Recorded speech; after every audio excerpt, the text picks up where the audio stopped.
அனைவருக்கும் வணக்கம். Welcome to Abi's recipe. இன்றைக்கி வந்துட்டு ஒரு சூப்பர் ஹெல்த்தி பருப்பு வச்சு நம்ம 10 நிமிஷத்தில் சாம்பார் எப்படி செய்யலாம் அப்படிங்கிறத பார்க்க போகிறோம். இந்த பருப்புக்கு பேர் பார்த்தீங்க அப்படின்னா அவரை பருப்பு. இது துவரம்பருப்பு மாதிரி தான் இருக்கும், கொஞ்சம் நீட்டமாக இருக்கும். இது ரொம்ப சீக்கிரமாக செஞ்சிடலாம் இந்த ரெசிபி. அதே மாதிரி டேஸ்ட்டும் சூப்பராக இருக்கும். குழந்தைங்களுக்கும் இது நீங்கள் கொடுக்கலாம் தாராளமாக. ஸோ இது எப்படி பண்ணுறது அப்படின்னு முதல்ல பார்க்கலாம். இது எல்லா டிபார்ட்மெண்டல் ஸ்டோர்லேயும் அவைலபிளாக இருக்கும். ரொம்ப ஹெல்த்தியான பருப்பு.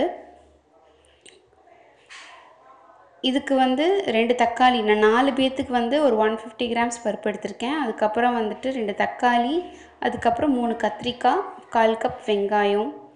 ஸோ எல்லாம் எடுத்து வச்சுருக்கேன். முதல்ல பருப்பை நல்லா வாஷ் பண்ணி எடுத்து வச்சுக்கோங்க. இது கூட கத்திரிக்காய் முழுசாகவே நீங்கள் ஆட் பண்ணிக்கலாம். பூச்சி மட்டும் இருக்கான்னு நம்ம பார்த்துக்கணும். அப்புறம் 1/4 கப் சின்ன வெங்காயம் முழுசாகவே நம்ம ஆட் பண்ணிடலாம். அதுக்கப்புறம் நம்ம தக்காளி ஆட் பண்ணிக்கலாம். பூண்டு ஒரு 6-7 பல் பூண்டு ஆட் பண்ணிக்கோங்க. அப்புறம் விளக்கெண்ணெய் ஒரு டீஸ்பூன் ஆட் பண்ணிக்கோங்க. அதுக்கப்புறம் பெருங்காயத்தூள் ஒரு டீஸ்பூன்,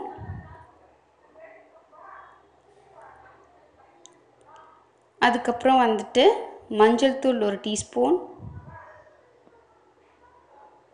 அப்புறம் சாம்பார் தூள் காரத்துக்கு தகுந்த மாதிரி நீங்கள் ஆட் பண்ணிக்கோங்க. 1லேருந்து 1.5 டேபிள் ஸ்பூன் ஆட் பண்ணிக்கோங்க. அப்புறம் கருவேப்பிலை. இது கூட தண்ணி சேர்த்திக்கலாம். சேர்த்தி இப்போ இது நல்லா ஒரு 5-6 விசில் விட்டு எடுத்துட்டிங்க அப்படின்னா நம்மளுக்கு ஆல்மோஸ்ட் குழம்பு ரெடி ஆயிரும். இப்போ நல்லா வெந்துருச்சு. இதுக்கப்புறமா தான் நீங்கள் உப்பு சேர்க்கணும். உங்களுக்கு ரொம்ப குழைவாக வேணும் அப்படின்னா நீங்கள் நல்லா இன்னி 2 விசில் சேர்த்தியே விட்டுடலாம். இது கூட இப்போ உப்பு போட்டு ஒரு 2 நிமிஷம் நீங்கள் கொதிக்க வச்சு எடுத்துக்கோங்க.